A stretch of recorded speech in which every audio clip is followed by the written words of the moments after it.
This is Michael, and we're here to, in this video, discuss the second part of our discussion on market analysis and market research. In this particular portion, we want you to remember that you are not alone in what you're trying to do as a competitive business. In other words, other companies want the same things you do. They want customers and they want profit. And so you're going to have to compete against them. You're going to have to not only understand your business, what you do well and what you don't do well, but also know a little bit about what your competitors do and don't do well.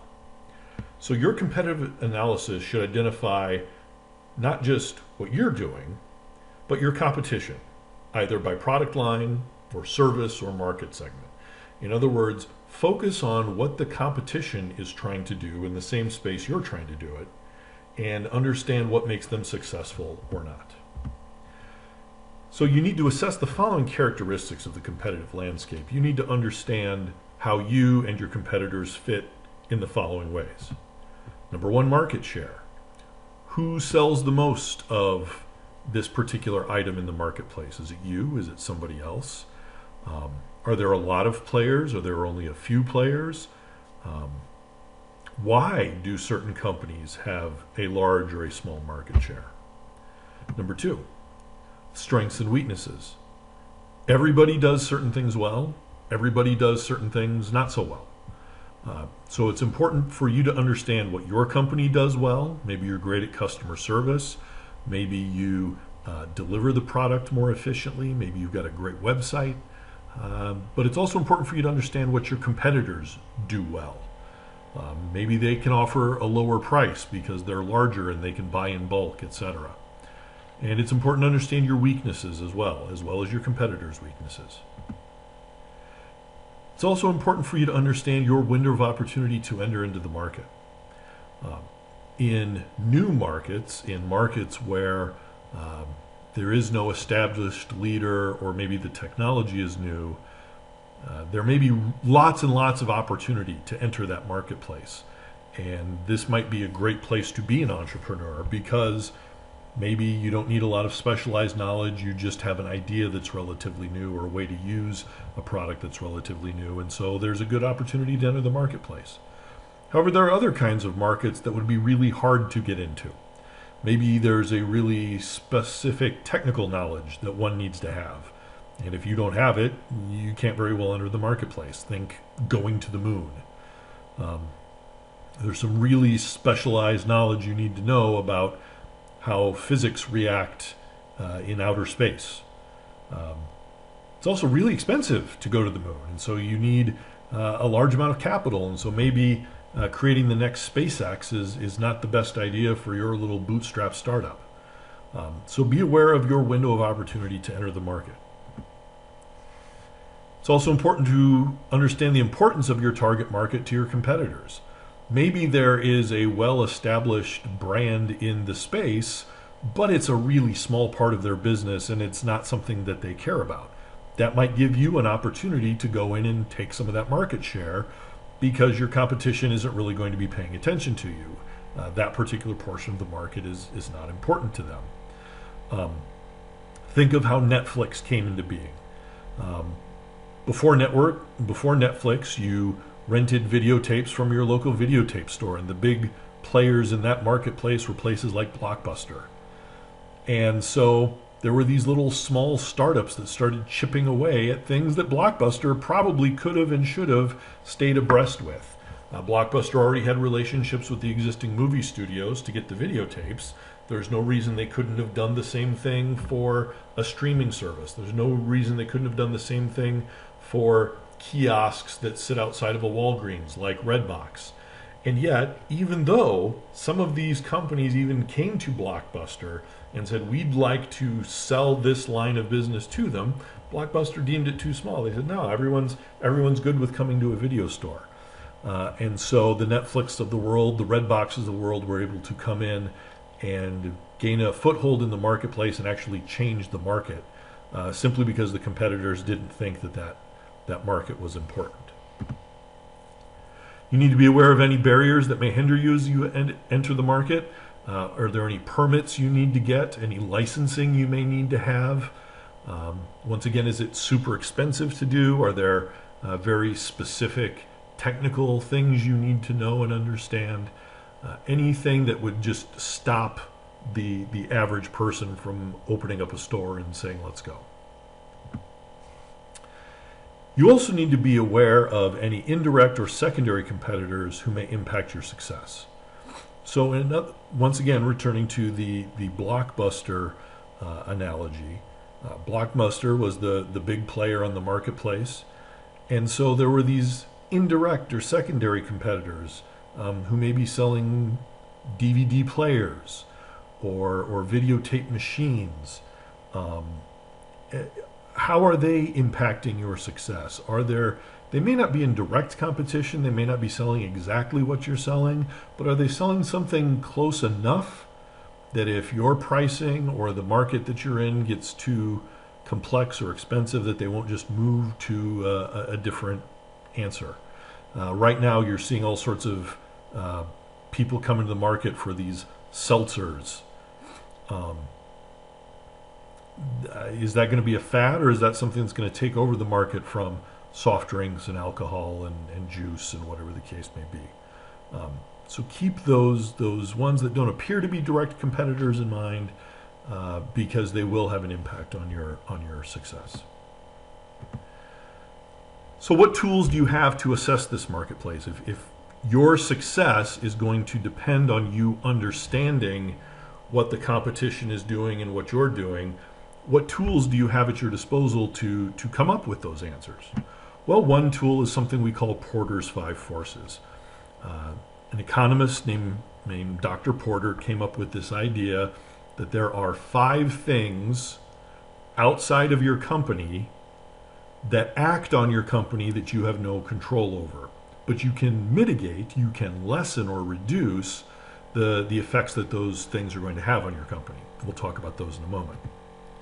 You can use a Peddle analysis. Peddle is an acronym, once again, for other market forces that you need to be conscious of. And once again, we'll go through that in some detail. And then finally, you can do a SWOT analysis, strengths, weaknesses, opportunities, and threats. And we'll go into that in some more detail. So let's talk about Porter's 5 Forces. Porter's 5 Forces, as I said, works on this concept that there are things happening in the marketplace that will cause you to do things that you wouldn't otherwise necessarily want to do. The first of Porter's 5 Forces are competitive rivalry. I will have certain competitors that I am in the marketplace against that I will do things just based on the fact this competitor did it. And I think rivalry is the critical term in this discussion.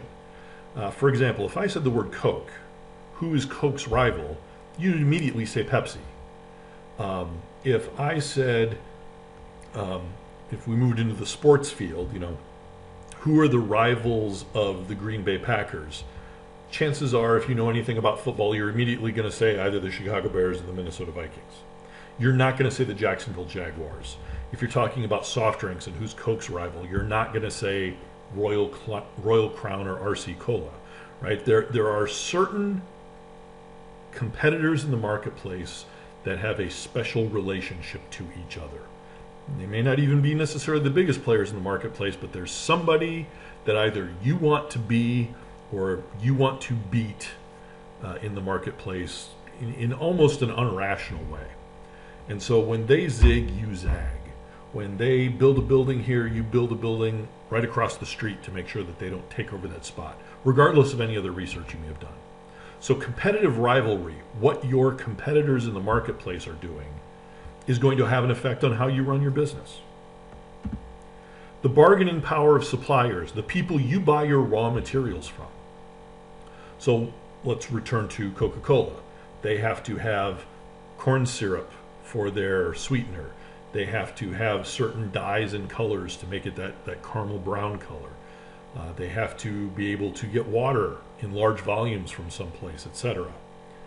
If any of those things are particularly specialized and you can only get them from 1 or 2 suppliers, then those suppliers have a large amount of say in how you run your business. Because if they stop selling those things to you, or even more scarily, start selling them to your competition, you are in a bad place for your business. And so there will be some instances where your suppliers will have a lot of bargaining power. They are the only places you can get this really critical material for what you need for your business. And there'll be other places that the suppliers don't have a lot of bargaining power. The things that you need from them are commodity, and you can get them from just about anybody. Additionally, your customers will have a certain amount of bargaining power with you. If what you offer to the marketplace is something that they can get just anywhere, then they have a lot of power over what you do, because it doesn't cost them anything to leave you. Whereas if you are the only person who provides that thing to the marketplace, then they don't have a lot of power over you, because you're the only place that they're going to be able to get that thing that they think that they need. The threat of new entrants. Once again, this goes back to our discussion in the previous slide about how easy is it to get into the marketplace. If you want to open up a store that sells candy bars, not a whole lot of barriers to getting into that marketplace. You got to find some place to provide you the candy bars and some place to sell them. Whereas if you're going to build rocket ships or build yachts or something to that effect, those things are really expensive to do. They require specialized knowledge. There's all sorts of permits and licensing you need to get. And so there are lots of barriers to get into the marketplace there. So in the case of rocket ships or yachts, the threat of new entrants is pretty low. In the case of a candy bar store, the threat of new entrants is pretty high, because just anybody can do it. And then the fifth of Porter's 5 forces is the threat of substitute products or services. Far too often people think about the threat of substitute products or services merely as other things in the marketplace that do exactly what you do. If you sell candy bars, you're looking at other places that sell candy bars. And while that is true, it's important for you to understand that products only have value in how they're perceived by the end user, what need you are filling for that end user. So maybe as I'm taking a look at my customers buying my candy bars, maybe I see as my competitors other people who sell dessert type things or snack type things, because maybe that's how you perceive why you would buy a candy bar. I want a dessert, I want a snack.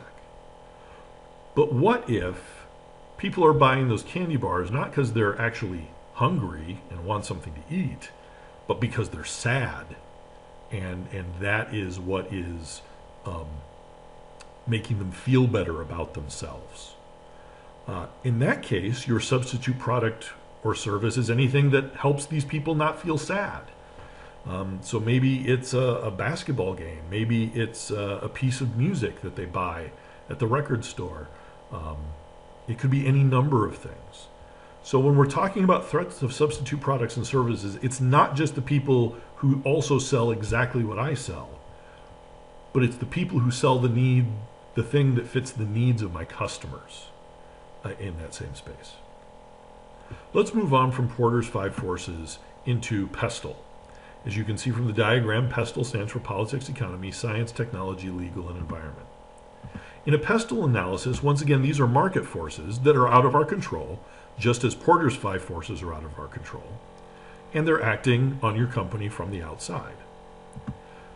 The difference is this may more directly affect how well you can sell your product. For example, in politics, the regulations that are in place when a certain governance or party is in place. Historically, you will find that Republicans tend to be a party that wants to reduce regulation, which may make it easier for you to do business. And Democrats tend to be those that increase regulation, whether it's for safety or public health or whatever the case may be. So the current nature of politics may make it harder or easier for you to do business. The economy. We talked about this quite a bit on the first day. COVID-19 is completely out of your control, and yet fewer people have jobs. As a result, they may have less money to spend, and that may impact how you do your business. Society itself. Right now, we are in a place where The environment seems to have a certain amount of value to customers. Social justice seems to have a certain amount of value to customers. And so if you are perceived as being on the wrong side of that issue, people may choose to not shop at your business because of the current view of society. And then the views of society are going to change.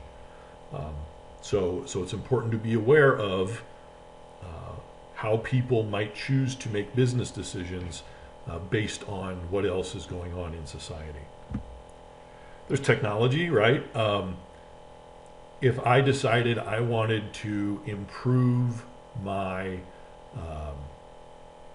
that the business that I was going to build was going to improve travel because we were going to travel through wormholes, and you could literally be instantly anywhere in the world in a matter of less than a second. Well, that's great, except the technology is not there. Similarly, and let's make this a little more realistic than my first example, let's talk electric cars. We have the technology for electric cars. Some people are even buying and driving electric cars. There's a very famous brand name right now, Tesla, that's all about electric cars. But where can you refuel a Tesla? I only know of a few places in Oshkosh where that's done, and if I'm going to be traveling across country where I'm going to need to refuel, I kind of need to know where those things are, and that technology may not be quite ready for prime time yet. So the advances or not of technology may limit what your business can do. We have legal things, or there are certain laws you have to abide by, certain regulations, etc.